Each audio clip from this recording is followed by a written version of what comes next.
Sadhu Charifkai, Vivek Vedanta, Satkati and Manushya, all this has got new thinking like everything is God. Very Sahaj, very easy way of turning about things. Like you don't have to do the austerities and all. Usually that whatever has been told in Sadhu Charifkai is very control of mind, control senses, all these things are very, strenuous. So,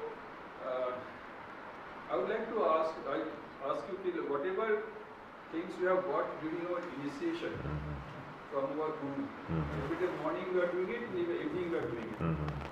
And to supplement what you just said, can we add up these two things and then continue our journey so that after 10 years everything goes to our blood? When it has to be जीवन में उतारना पड़ेगा.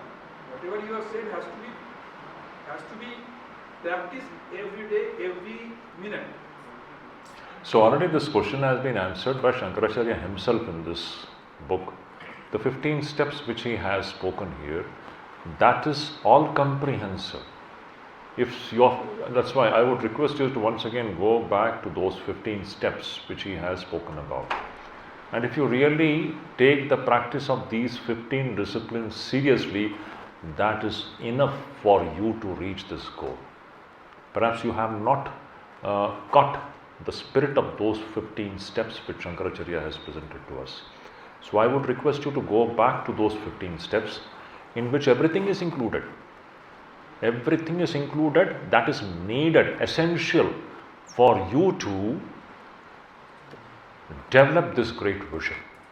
If you do that, you are bound to reach that goal. This is one thing.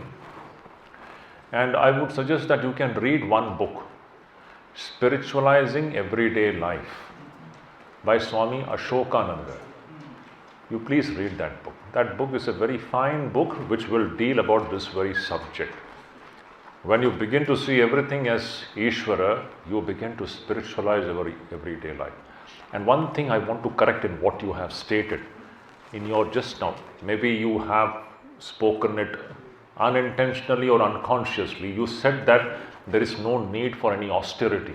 No, austerity is needed. Just now when you were asking this question, you said, no, it is very easily done, there is no austerity needed. No, austerity is needed. But what is the meaning of austerity? Austerity doesn't mean that you have to stand on one leg. Usually austerity in the name of tapasya, ek pair pe khada rehna hai, ye karna hai, wo karna hai. No, that is not austerity. Please understand what is the meaning of austerity. Austerity means to restrain your sense organs as well as mind and focus it on Ishvara. This is what is austerity. It is nothing physical. Your sense organs, you are not letting your sense organs indulge in sense objects. You are using your sense organs only to the extent it is required for keeping your body healthy. So what is the job of the sense organ? You will see almost 85% of the things which we are doing with the sense organs, it is not required for your existence. They all come into the category of sense enjoyment. That is not needed actually. That is actually taking us in the wrong direction. So austerity means what? Restraining your senses and using your senses only to the extent it is required to keep your body healthy and strong. And use your sensory energy and focus it, redirect it towards Ishvara. This is austerity. Similarly, mind also. The mind also is restrained. Now, mind's restraint, how it has to be restrained, that we have seen. The best restraint is when you develop the drishti, everything is Ishvara. So, this is the kind of austerity which everyone should practice. Okay? And you read this book called Spiritualizing Everyday Life. And I would very strongly suggest that you please go back to these 15 steps and once again read it very seriously. This is the guideline actually. If you are doing these 15 disciplines, this should take care of the future dawning of this great knowledge. It is going to happen. Is the witness consciousness and pure consciousness same, or it is just one step before in witness consciousness? No, witness consciousness is pure consciousness. Okay. But witness, if I am witnessing, then there is a witnesser. Huh? someone is witnessing. You are that witnesser. So there is a triputi then. Yes, initially there is a triputi, Yeah. but the triputi will go away in course of time. As long as triputi is there, you have not reached the ultimate goal. In the ultimate goal, the triputi bheda, the threefold division comes to an end. When you will realize that there is only one Ishvara. So initially you take, the starting point of spiritual life is to take the stand of the witness consciousness. It's a beautiful exercise. It's a very nice question he has asked. What is your name? Rajat. This is a very nice question. It's a very practical question. See, in the Vedantic practice, always, this is something which everybody can do. And there is no time or place or anything. It has to be done 24 hours. It can be done in this class. It can be done when you're having your food. It can be done when you're having your cup of tea. It can be done when you're sitting in your room. What is that? Constantly keep watching your mind. It's an amazing exercise. You see what kind of a stability will come into your personality. When you're constantly witnessing, just witness the mind. Don't worry about the content of the mind. There may be good content, bad content. No, there is nothing like good and content. You should develop the vision that these are all just waves of the ocean called Ishvara. This good and bad is your value judgment. You understand? This good and bad is your value judgment. If you just dig into it, you will see it is nothing but Ishvara appearing in the forms of these various kinds. So just watch. Just keep watching. Don't even try to change the content of the mind. Just watch. All these things will go away, go away, go away, go away. You are constantly taking the position of being the witness of the body and the mind. It's an amazing, very, very strengthening practice. That person will gain tremendous strength and stability even in his day-to-day dealing when you practice this witnesshood. Because you are already in touch with the reality. When you are practicing witnesshood, you are already in reality.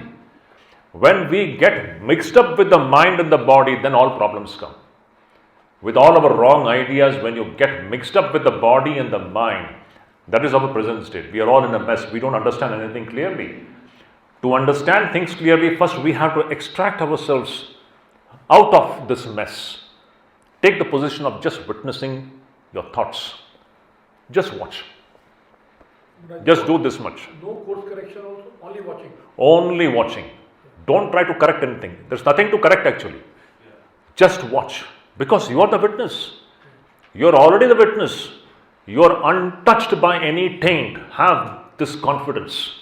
Everybody should have this confidence, tremendous confidence. We are pure. We are sinless. We are that pure Sat Chit Ananda witness. No stain, no sin, no guilt, nothing. We are pure. Just take that position and see where you reach. This is not one day practice. This should be a constant practice. Now this you cannot do if you are constantly screaming and laughing and that would do. You understand? A tremendous restraint has to be there at the physical and the mental and the level of speech also. Unnecessary speaking is we are indulging in wrong things. Don't speak unnecessarily. Just watch. Enjoy. Just like watching a movie. Swamiji says the greatest book to be read is your own mind. We are reading this book. What is this book? This book is nothing.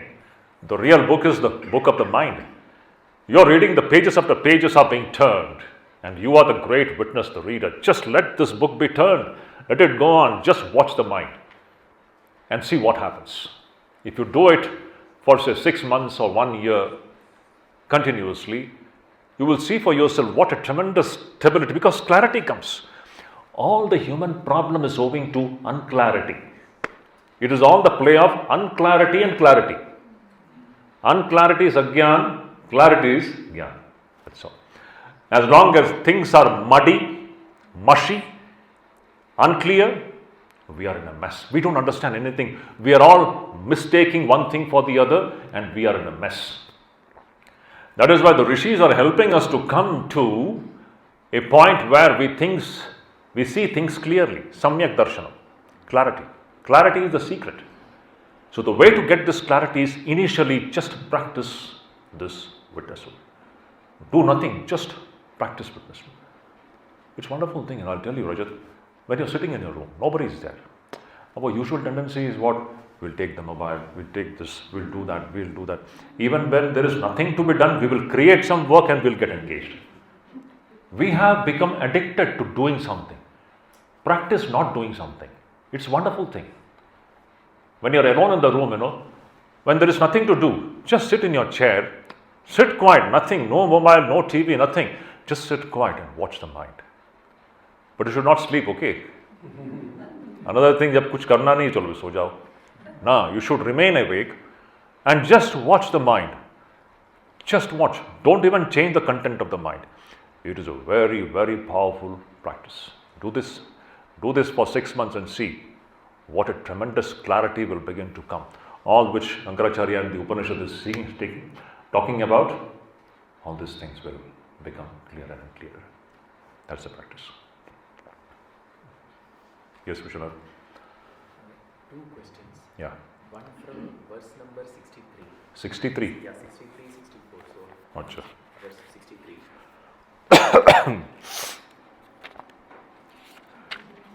63. Yes, the last part where we see that Brahmanda appears as Atman. And in that bracket, you see Spurati appears. So, Spurati appears. So how transformation of Brahmanda into Atman? Why No, do it is you not say Brahmanda as the Atman. It is Atman as Brahmanda. Sorry. It is the other way around. It is Atman. Its Spurana is what? Now, how do you translate Spurana? Spurana is what? We can only say that it is the very nature of the Atman to appear in the form of Brahmanda. That's all. It is the very nature, it is the very swabhava of the Atman to appear in the form of the 3 states. Brahmanda is what? The 3 states. What we are referring to as Brahmanda is nothing but the 3 states. It is the very nature of the Atman to Sphurana means what? Spontaneously, effortlessly. There are 2 things, and Sphurana means what? In which there is no effort, which is spontaneous. Suppose, is the fire struggling to be hot? Is the fire struggling to be hot? It is the very nature of the fire to be hot. Similarly, it is the very nature of the Atman to appear in the form of the 3 states. That is Spurana. It is a natural swabhava of the Atman. So, this Brahmanda which we are talking about, it is the very nature of the Ishvara to appear in the form of this so-called Brahmanda. That is the point.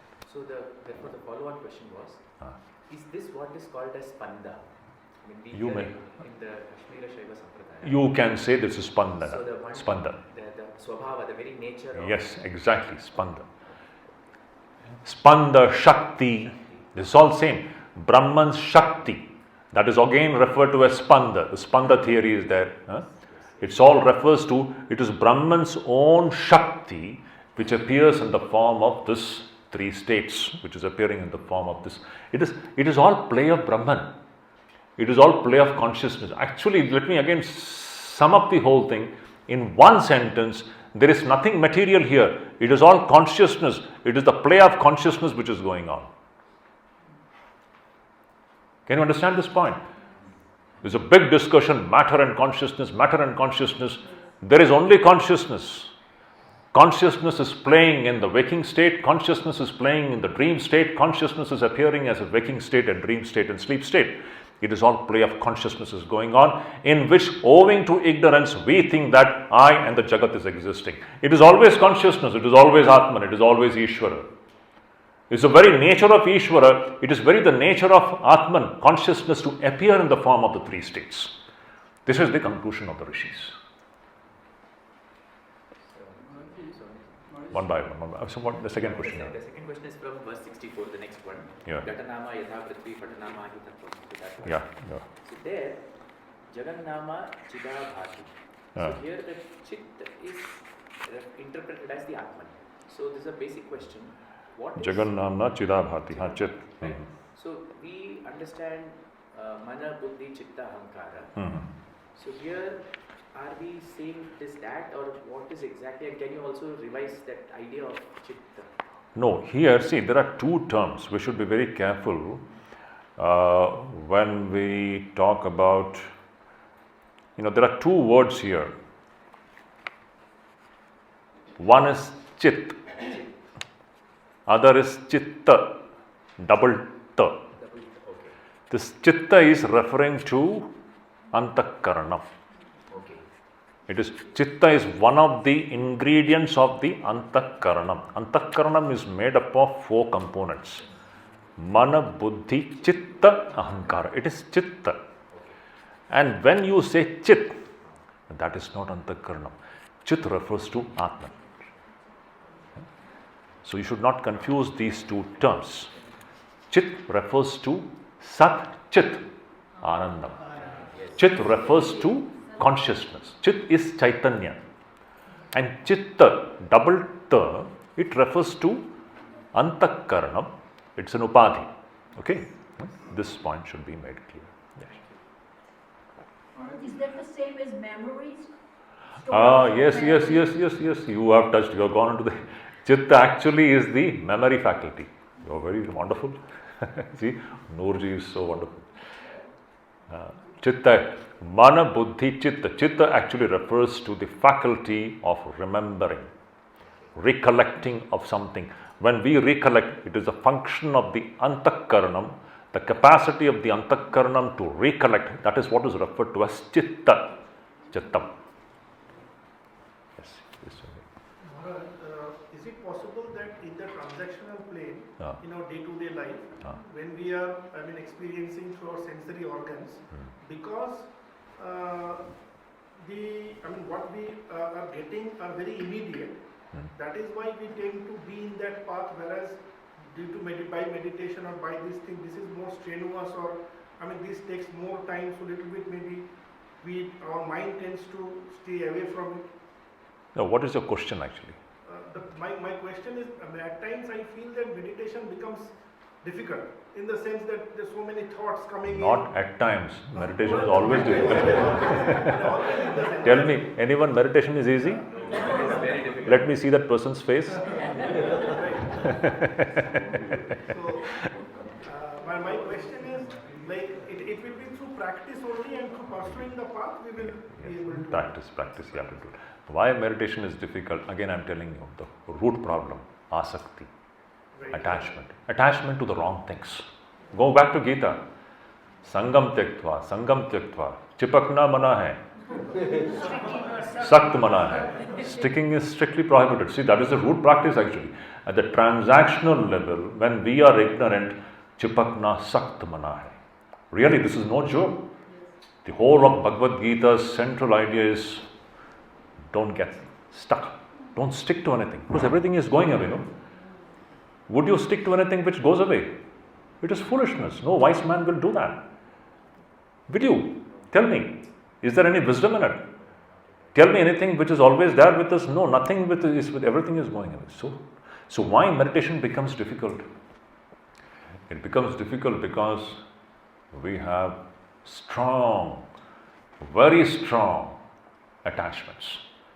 Attachments to persons, attachments to objects, Vishaya and Vyakti. Vishayasakti and Vyaktiyasakti, 2 kinds of asaktis. Is it not? We are attached to different persons in different ways. I don't have to talk about it. And we are attached to objects of all kinds in different ways. This sticking, when the mind is stuck to these things, how can you meditate? That is why meditation becomes very, very difficult. But for a person who is unattached, meditation will be very easy. The secret of good meditation is what? To cultivate this wonderful quality of non-attachment. That's it. Yes. What's your name? Leena. Leena. Yes, Leena ji, please tell me. Being a householder, being unattached is very difficult. Yes, I So, understand. can you give us some suggestions how we can start? No, I can understand, Leena ji. Your question is very earnest and very honest also. But that is the secret. Now see, one thing I have an objection. You said that we householders. No, I don't agree with this. That there is no question of householders and sannyasins. There is no question of somebody being married or unmarried. To become attached is the disease which every jiva suffers from. It is a disease of the agyani jiva. So don't categorize and put yourself into a category called, oh, I am a householder. That's why it is difficult. No, it is not because of being. See, we are all in this world, is it not? What is householder? We are in the transactional plane, we are all dealing with so many things. That's all. So whether with family or not, again I'm telling you, we have the capability to be non-attached. Only we are not utilizing it. Everyone has got the capability. Now Krishna was teaching Arjuna the art of being non-attached and at the same time doing his duty. Okay, let me just check. It's a beautiful question, Naji, what you have asked. First of all, let us try to understand what non-attachment is. Anasakti. Okay, I am not attached. This non-attachment can be very grossly misunderstood in spiritual life. Usually when listeners, they listen about non-attachment and without an immature mind or a mind which is not receiving the things the way it should be received, such a mind will come to a conclusion which will be absolutely devastating. Usually what we understand by non-attachment, in the family, that Guru has told me, my Guru has told that be non-attached. Bhagavan Krishna has told be non-attached. I will be non-attached. And what is the meaning of non-attached? I will not get involved with anything. In the family, somebody is sick, your husband is sick, or somebody, your father is sick, or your mother is sick. No, I won't do anything. I am non-attached. I will sit in my room. This is not non-attachment. This is insanity. This person has not at all understood what is the meaning of non-attachment. Now, let me come to a very serious point. Note it down. All of you note it down. This is the crux of this very science of non-attachment. To be non-attached doesn't mean that you are not going to be involved. Write it down. To be non-attached doesn't mean that you are not going to be involved in the events happening around you in the family. The first sentence is what? To be non-attached doesn't mean that you are not going to be involved in the events happening around you in the family. Second sentence. That means we have to be involved. Now, to be involved doesn't mean that you should become attached. You understand? Those who have understood this, they have understood the secret of non-attachment. Second sentence is what? To be involved doesn't mean that you should get attached. Write it down. This is what Krishna was teaching Arjuna. The greatest teacher ever. I always say, nothing like him. Absolutely. Matchless. So what is the principle of non-attachment? Non-attachment doesn't mean that you're not going to be involved. Tell me, who was more involved in the affairs of the world than Vivekananda? Is he attached anywhere? He is deeply involved, yet absolutely non-attached. So non-attachment doesn't mean that you're not going to be involved. And to be involved doesn't mean that you have to become attached. A person who has understood the perfect balance between these two, that person has learned the art of living itself. This is the art of living. To be involved with everything. You take care of your parents, you take care of your sick husband, you take care of your children. You're deeply involved into every affairs of your family, householder, and yet you are non-attached. So non-attachment doesn't mean that you're not going to be involved, and involvement doesn't mean that you're going to be attached.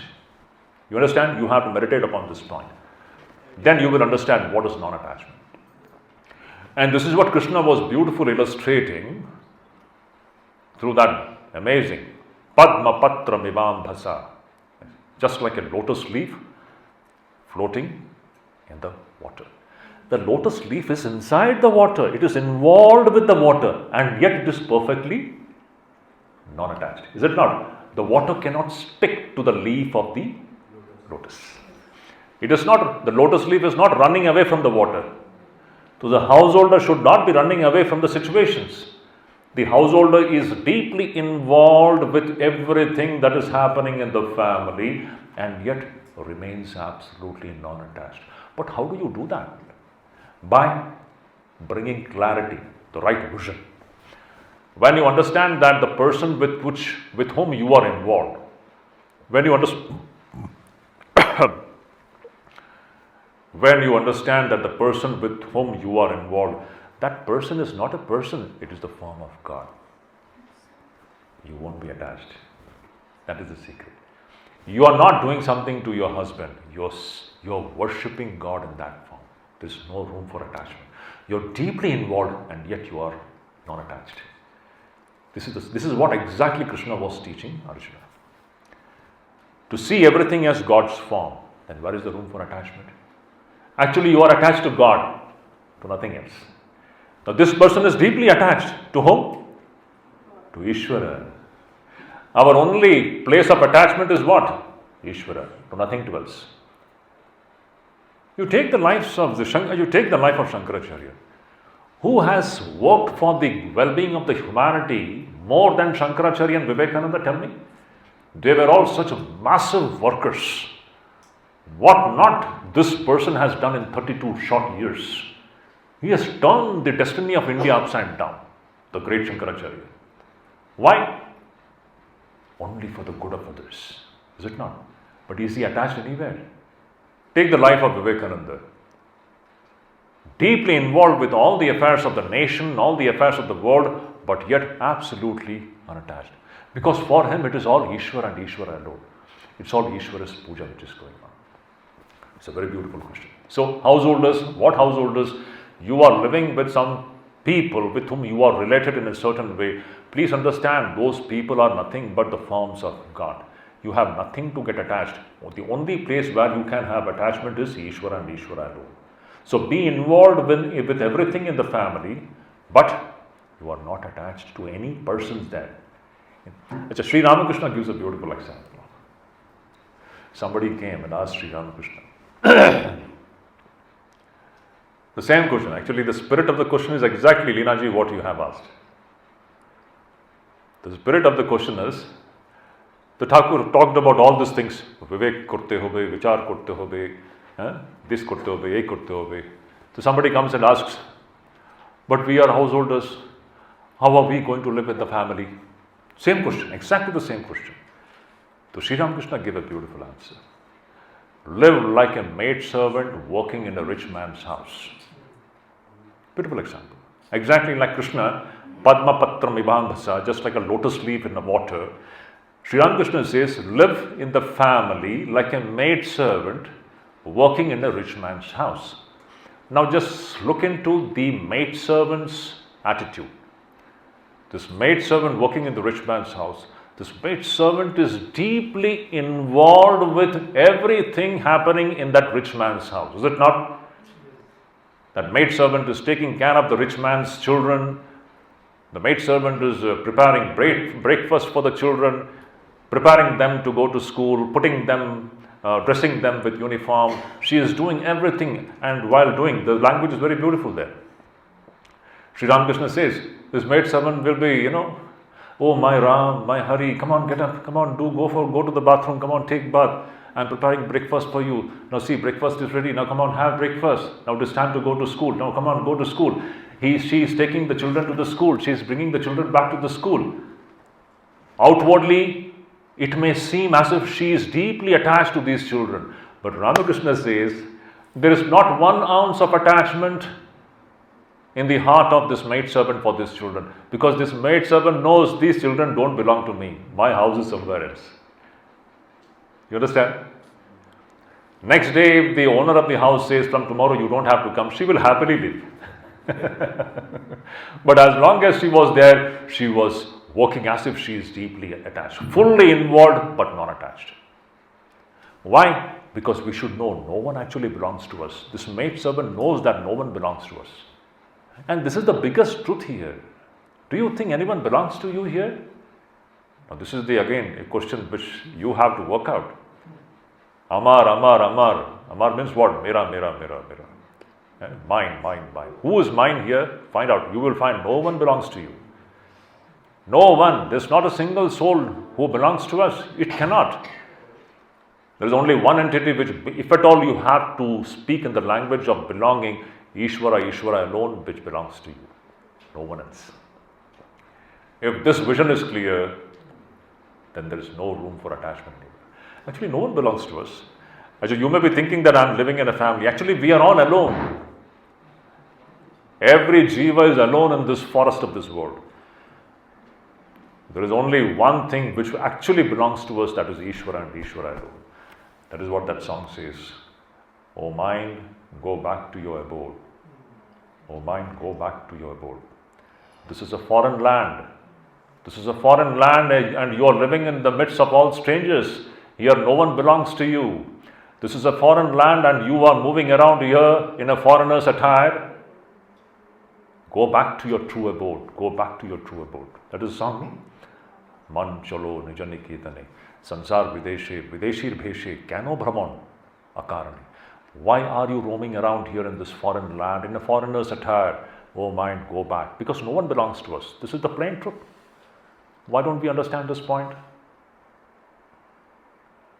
If you understand this point, you will not be attached to anything. At the same time, non-attachment doesn't mean you're not going to be involved.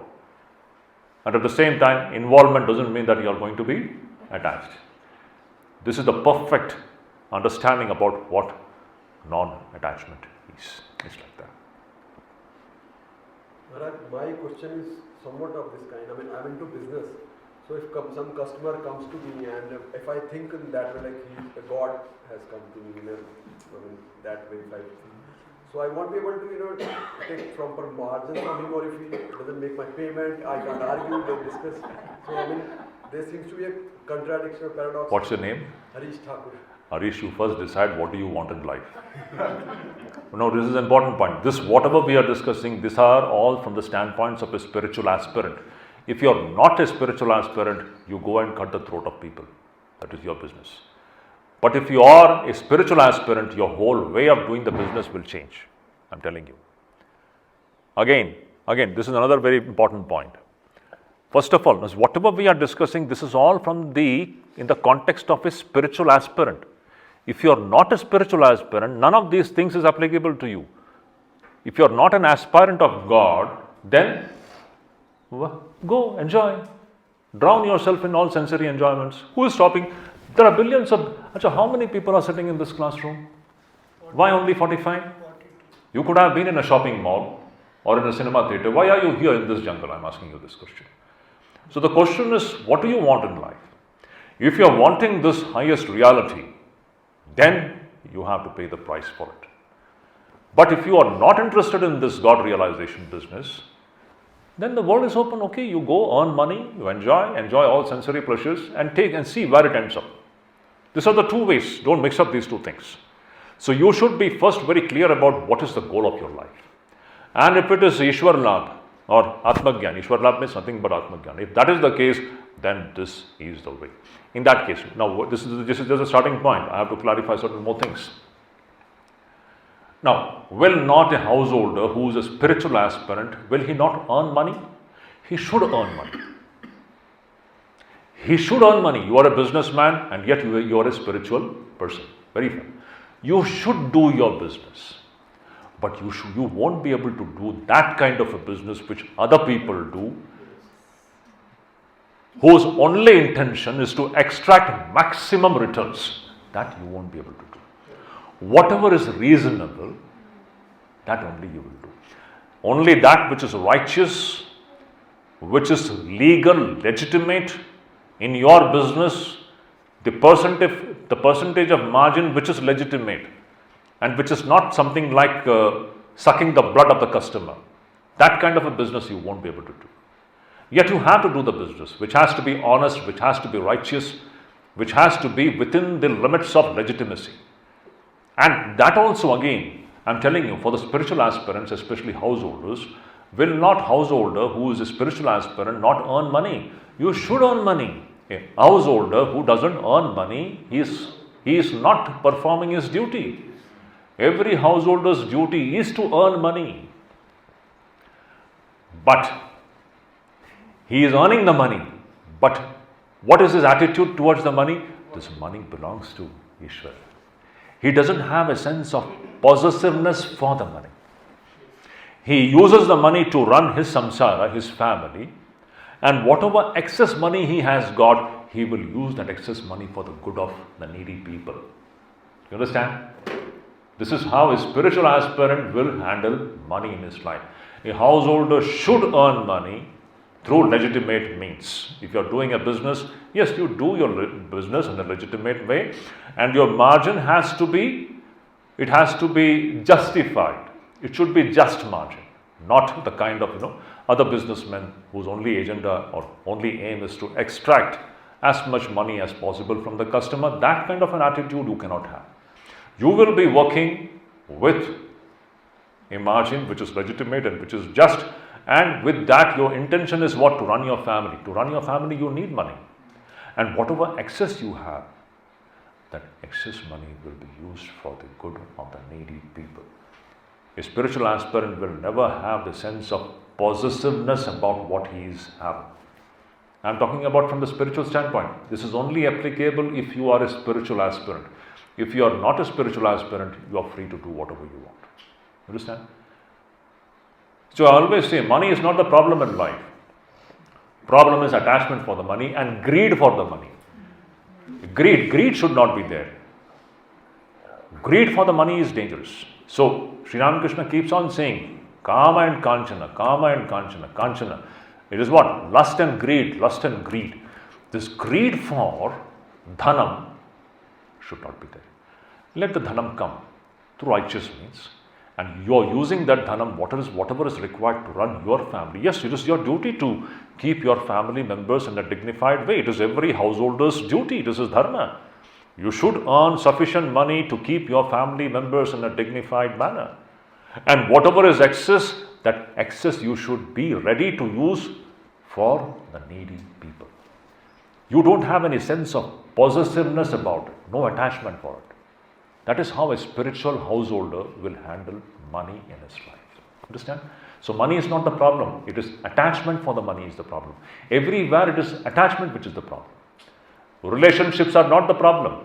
It is the attachment to the relationships is what is the problem. Neither relationship is a problem nor money is the problem. Problem is attachment. The sense of me and mine is the problem. Without me and mine, you can handle money wonderfully, intelligently. This is the answer to that. Yes, Rajat? Yeah. To realize the truth, what is the importance of Vanaprastha and Sannyas in today's life, today's world, and how it should be practiced? Yes, it's a very technical question. Earlier days, Varnashrama Dharma. This is always remember, India is the land of the Vedas. This is the Veda Bhumi. This is the land of the Hindus. Be very confident about it. Our ideology is the great ideology of the Vedas, and the Vedic way of life was Varnashrama Dharma. Here it was the practice. Even 200 years back it was existing. I think even 100 years back it was there. But now it is gone and it cannot come back in its earlier form. It cannot come back. But the society has changed so drastically, situation has changed.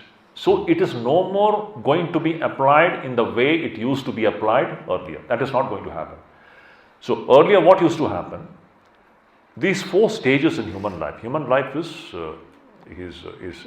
divided into 4 stages. The first 25 years of the life is the life of the student, brahmacharya ashram.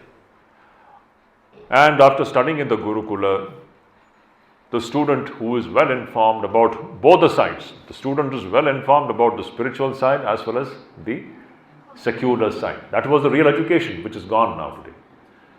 So the student who is fit for spiritual aspirant, he may decide to take sannyasa. Boy as well as girl. Both boys and girls, both of them used to do this. If in the student life itself it becomes very clear to the boy and the girl that no, I don't want to enter into the householder business, that he or she, that girl or a boy, can become a sannyasi. This was the old tradition. But if the boys and girl, they feel that no, now I'm not ready for that renunciation, I need to enter into a marital life. So very good. then that the boy or a girl should enter into a marital life and lead an ideal marital life, ideal householder's life, which is grahastha ashrama. And see, in the brahmacharya ashram itself, the child has been informed that the param purushartha is moksha. See, there used to be a clear-cut goal before the students in those days, which is totally lacking in the present-day students. They don't have any, they are aimless. Earlier, the children had a clear-cut aim that the goal of human life is attaining moksha. So they knew that, see, whether I marry or not, my life's journey has to be moving in the direction of attaining the supreme goal of moksha. Every child knew this. So the child entered into the householder's life, they married with this full knowledge that this marriage also is meant for moving towards moksha. So both the husband and wife, they lead a life which is conducive for their onward journey towards moksha. That was an ideal householder's life. See, this is the Indian vision, this is the Hindu vision, where marriage is not meant for enjoyment. Enjoyment has got some place in that marital life, but enjoyment in itself is not the goal of marital life. In the West, marriage is meant for what? Enjoyment. This is totally misleading. Present day, our young boys and girls who are getting into marital relationship, they don't know about it. Marriage is not meant for enjoyment. The main intention of a man and a woman coming together is to help each other to walk in the direction of moksha. Otherwise, what is the meaning of the man and woman coming together? It's hopeless. So in this way, this married man and woman, he or she would lead a very ideal householder's life, a householder's life which is based upon self-restraint. They would beget children, and Swamiji says, ideal parents, they would beget children in prayer. Can you imagine? I don't want to elaborate on that. He says, divine children are born out of prayer and not out of lust. This much only. I won't elaborate on that. What it means is something very, very profound. Children should be born out of prayers. This is the Vedic Siddhanta of the Rishis. So this man and woman, husband and wife, they lead this kind of a life which is completely centered in the moksha ideal, and they slowly move ahead. Now the children have grown up and they also have come to a stage, say 50 years, 55 years. Their main householder's responsibility is over. Children have grown up now. They are well established. Now, next comes the vanaprastha. Vanaprastha means what? To go into the forest. See, everywhere anasakti is practiced. They are no more attached to the household affairs. Non-attachment. They were ready. They used to be ready to give up everything and then walk into the forest. They used to do it. Husbands and wives, they would leave their everything household and they would go into the forest and create a small kutia there, and they would spend their remaining lives completely given to this contemplation of Ishvara. That is vanaprastha ashrama. And finally, after several such years, finally comes the stage of sannyasa, where the man and woman then finally decides to walk alone. Sannyasi's life is life. He walks alone. No more companions. He is there and Ishvara is there. That is the final ideal of which takes us to Ishvara. So this used to be the lifestyle. Now present day, the question is, how are we going to implement this vanaprastha and sannyasa in today's life? So today the grahasthas, there is no question of going away to the forest because forest is not there. Slowly the forests are dwindling. Today even if you go to Uttarkashi, Gangotri, everything is a city. So slowly now this is going to change. In the next 100 years, the whole planet is going to be a city. It is already happening, is it not? Small villages are turning into towns, towns are turning into cities, cities are turning into metros. It's a rampant urbanization which is happening. All those old things will go away. In this situation, there is no question of running away from your family. In the family itself, you have to practice vanaprastha ashrama. And even sannyasa also. Sannyasa also is not leaving away and going away. So what is this vanaprastha and sannyasa? Nothing else. Growing in detachment and growing in your love for God. The more and more your life becomes God-centered, totally detached from the mithya jagat, you are already practicing vanaprastha ashrama and sannyasa ashrama. In today's context, you will have to do it in the family itself. Children have grown up. See, we parents should know at a certain stage we should leave children. Now it's their life. Problem with the parents is that they cling to the children till the end. They don't want to give up children. Children have grown up. Now they are standing on their feet. Let them go. Chodo. That is, they will make their life. This detachment should. We don't want to leave our children. We don't even want to give up our grandchildren. Our attachment for the grandchildren is even more stronger. Am I wrong? That attachment for children we can understand, but we become more attached to मेरा पोता पोती से तो बस उसके बगैर तो मेरा दिन चलता ही नहीं है. So somewhere we have to grow about it, no? It's all Ishvara alone is true. Rest everything is a passing show. That attitude is what is actually Vanaprastha and Sannyasa. Rising above all this genital, genetic attachments caused by genetic relationships. We have to rise above it and understand that God alone is real. When you live with that kind of a God-centered life, then we are a Vanaprasthi and then we are a sannyasi. That's the thing. So it's 5:10. You have time now? One clarification. One? Clarification. Clarification, yes. Okay.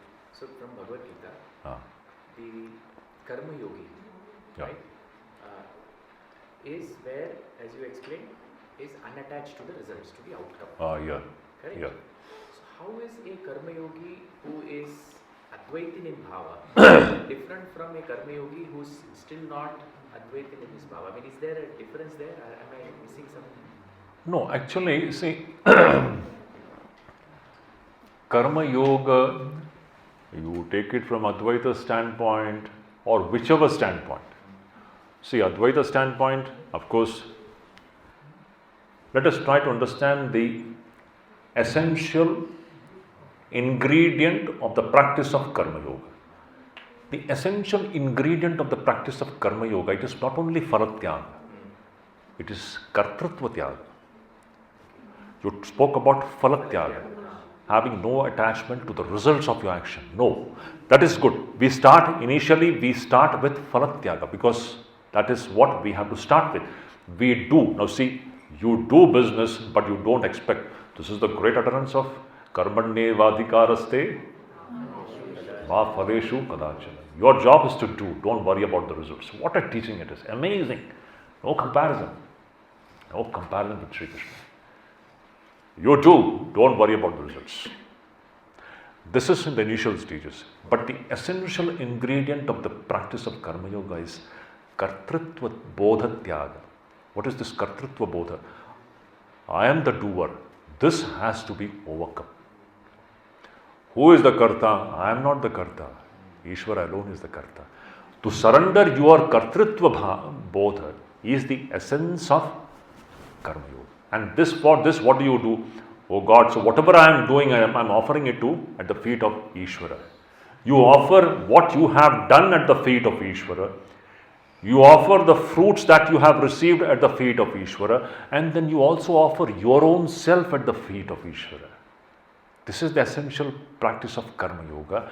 To practice that, oh God, I don't exist. It is all you and you alone. You understand? So the essential feature of the Karma Yoga is to rise above this Karta Bhokta Bhava. Aham Karta, is it not? Aham Karta, Ahamkara. The word Ahamkara comes from with Ahamkar. My Karta, I am the doer. But am I the doer? We are not the doers. It is the Prakriti which is doing everything. To overcome this Kartrutva Bodha is the essential exercise of Karma Yoga. Now you can do it with Advaita Bhava, or you can do it with the dualistic Bhava also, it can be done. But the essential feature is to surrender yourself completely at the feet of Ishvara. Your karma, the fruits of your karma, and also your sense of doership, everything you offer to Ishvara. It is Ishvara alone is doing everything. This is how you rise above your so-called this apparent identity or individuality. This apparent individuality, Vishwanath, you have to overcome, you have to rise above it by fully offering yourself. Vishwanath is completely, I'll tell you another way to put it in a simple. See, I'll tell you, the whole struggle is very simple, whether it is karma yoga, bhakti yoga, jnana yoga, or any yoga. Very simple. There is a small drop and there is an ocean. It is the struggle of the drop to merge and dissolve in the ocean. That's all. This is the spiritual life. This drop has got no existence. We are all just like small drops. We are all struggling to go back and dissolve into the ocean called Ishvara. We don't even exist. It is Ishvara alone is existing. The meaning of yoga is only this much: to completely dissolve our small individuality into the universal existence called Ishvara. Always keep this illustration in the mind: a drop in the ocean. And this is also the principle of meditation. When you meditate, what are you doing? You're dissolving yourself into that ocean of Ishvara. When you're praying, what are you doing? You're dissolving. When you intensely pray, you're dissolving the small individuality into that infinite reality called Ishvara. When you're meditating, you're doing that.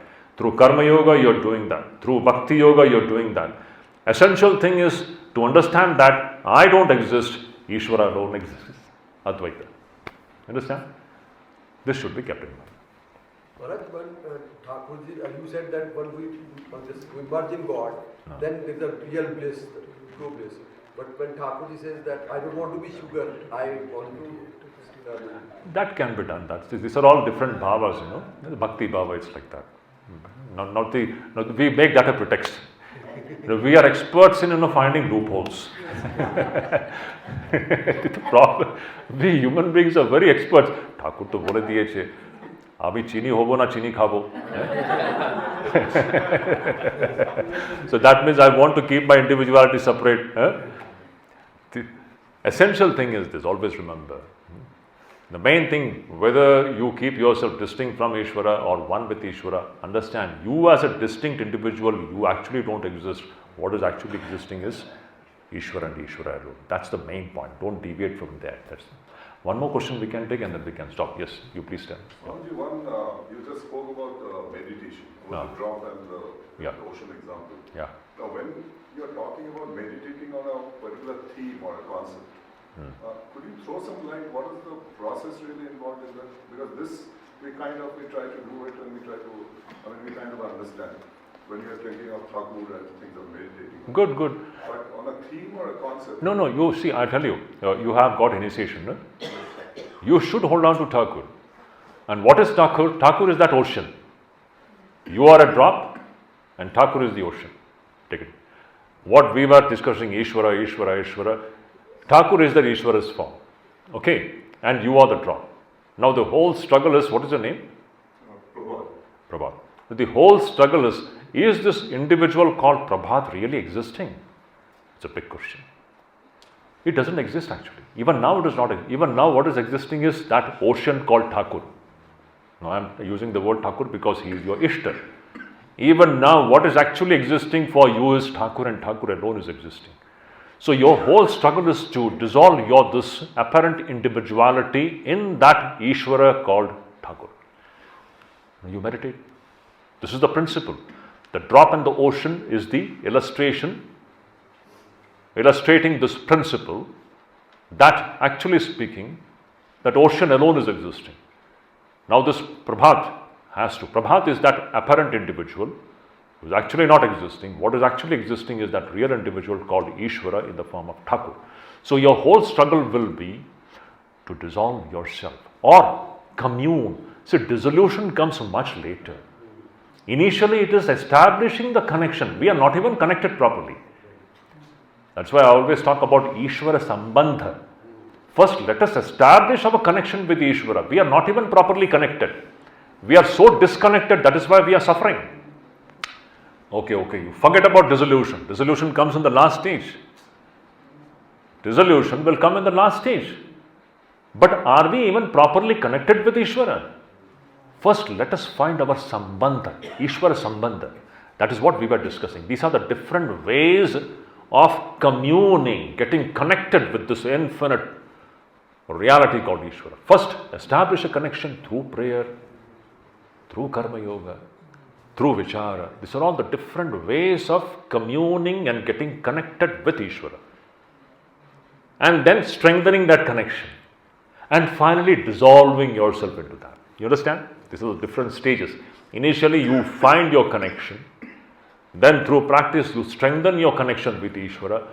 Finally it comes to total dissolution. Or Ishvara alone is existing. These are the different stages. So I think we can stop here. It's 5:15. Anything else?